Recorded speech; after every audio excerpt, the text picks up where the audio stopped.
മാധവിയമ്മ ഇപ്പൊ എങ്ങനെയുണ്ട്? ആ ഡോക്ടർ ഇപ്പൊ എല്ലാം കാണാം. എന്റെ മക്കളോടൊക്കെ 2 ദിവസം കഴിഞ്ഞിട്ട് കാഴ്ച കിട്ടുമെന്ന് പറഞ്ഞാൽ മതി. എല്ലാരും എന്നെ പറ്റിക്കുക, അത് കണ്ടുപിടിക്കാനാ. അതുകൊണ്ടാ ഇപ്പൊ എല്ലാം കാണാലോ. അമ്മേ വെള്ളം. ആ വെള്ളം ഇങ്ങ് തന്നോ. അമ്മ ഇപ്പൊ കുറച്ച് കാണുന്നുണ്ടോ? ഇല്ലടി, ഒരു പുക പോലെ. ഒട്ടുമില്ലേ? ഇല്ല. അത് 2 ദിവസം കഴിയുമ്പോ ശരിയായിക്കോളാം അമ്മേ. ഇവളെന്തിനാ അലമാര തുറക്കുന്നേ? എന്തെടുക്കാനുള്ള പ്ലാനാ?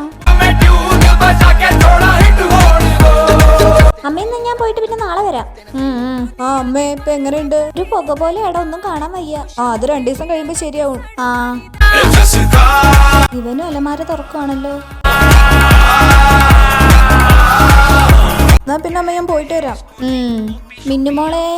എന്താ അച്ഛമ്മേ? അച്ഛമ്മയുടെ കുട്ടി മുറുക്ക എടുത്തതാ. മുറുക്കാനോ? ഇപ്പൊ തരാം. ഈ കുഞ്ഞിന് മാത്രമേ സ്നേഹമുള്ളൂ. അച്ഛമ്മയ്ക്ക് അടക്കയ്ക്ക് പകരം ചത്ത വണ്ട്. ഇതാ അച്ഛമ്മേ. ഇതെന്താ അടക്കയ്ക്ക് പകരം ചത്ത വണ്ടോ?